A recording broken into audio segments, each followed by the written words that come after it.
But unfortunately, Matt, I tweaked my Achilles.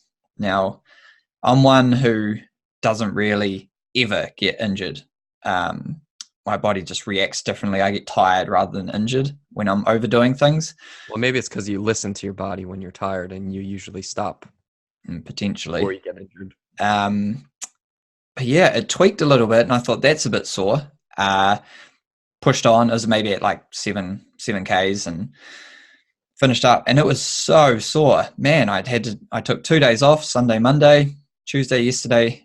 I ran for a little bit. I only managed like 20 minutes, and I was like, this is really sore. Um, Not so much that I like had to stop running, but I know with 100 k's coming up in 4 weeks, I just that's the goal.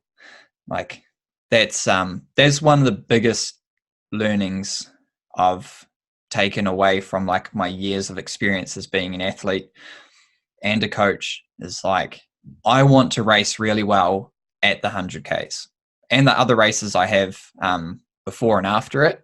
So it's like, what's the point in half-assing my training and potentially not even turning up on the start line when I could just take a week off, Yeah.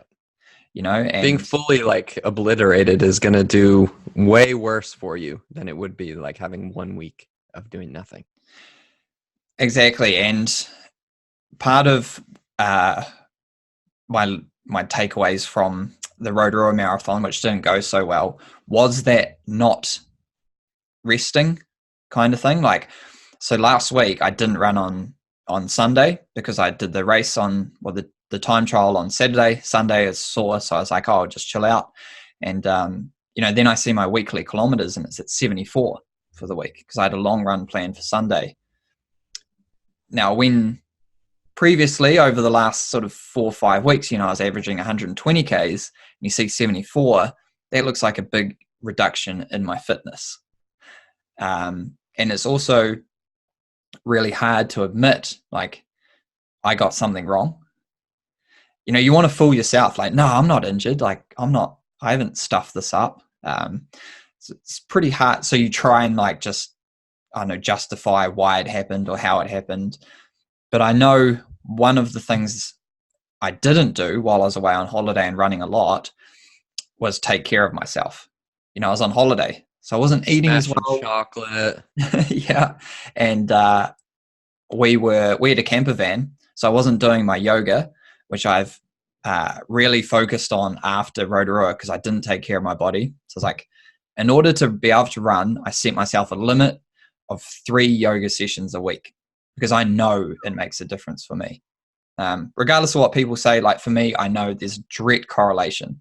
And I didn't do that for almost 2 weeks. And what do you know? Like I've There tweaked you go. my That's science.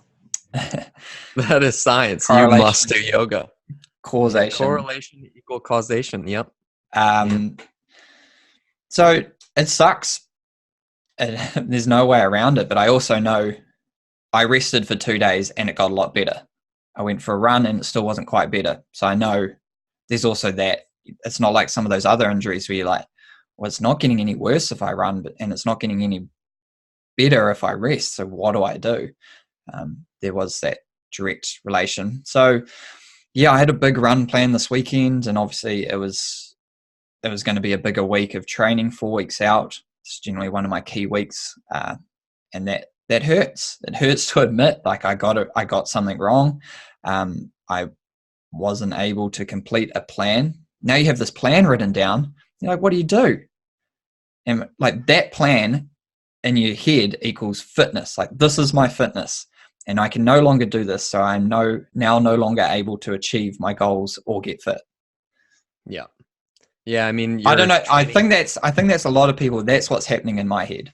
Yeah. Nah, it just doesn't work like that. You just don't lose fitness. And we talked about this yesterday because we were talking about some training things, and I was talking about what I had planned for one of my athletes. And I was like, well, do you think, well, like with this big race coming up, do you think we should, like we had to change things on the fly because I noticed a little bit of fatigue. So we added a little bit more rest. I was like, do you think now that we added the rest, we can add this more like high intensity stuff? I was like, what do you think about that?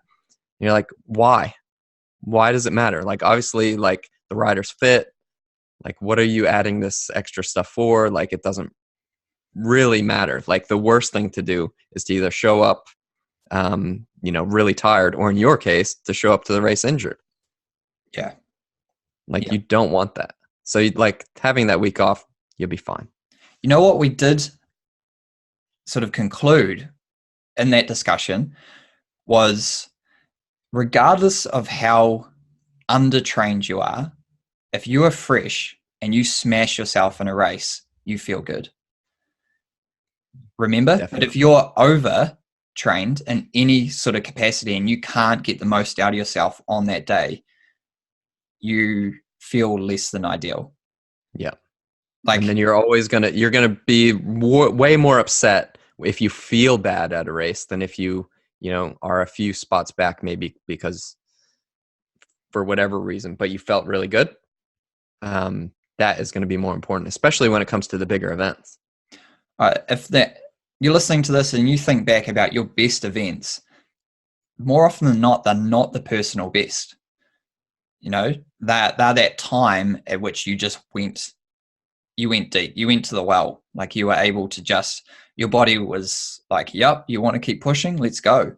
I was saying to you about Rotorua, I did my second best marathon time ever by like just I was only 1 minute slower than my personal best on one of the hardest marathon courses in New Zealand, and I was upset. Yeah. There's no reason for me to be upset, but I was upset because I couldn't get the most out of myself. Like I was fighting mentally, physically. It was just, there wasn't a connection there. It was a struggle. And in the end, that's why we do this. We do this to like find our limits and have that mind-body interaction so that it works out on the day. And if you turn up fresh, maybe you could have trained a little harder, but you get to you find that out. And then failing is also kind of good because you're willing to try and find your limits. Like, oh wow, I found them. There they were. That sucks. I'm gonna have to pull back. Yeah, but if you don't get the opportunity to find your limits, you're going to be disappointed every time. Yeah, every time. That's where a lot of people are. Like I was there when I started training. I wasn't doing enough because I was just getting into it. I didn't know what to do. And I wasn't like, training wasn't on the forefront of my mind. So rest days, whatever, it wasn't the high priority that it is now. But how did you feel at every event? Yeah, you like probably felt amazing. Yeah, I could just smash it. Yeah. Like I just went as hard as I could, and got the most out of myself, and was like, oh yeah, damn, didn't win or didn't beat my time or was like not last out of the swim, so that was good. And then you get more committed, so you train harder, and then you think a day off equals a day less fit. And you get to the race and you're like, man, I'm worse than when I was hardly training. Yeah. And you get through that stage and you realize you need to go back to something else, or you get some guidance. Generally that's what happens, is you come in and you get some professional help, or you just get a training plan. You're like, okay, this is a bit better. And you work on your way up through there. It's just part of the cycle of it, I guess.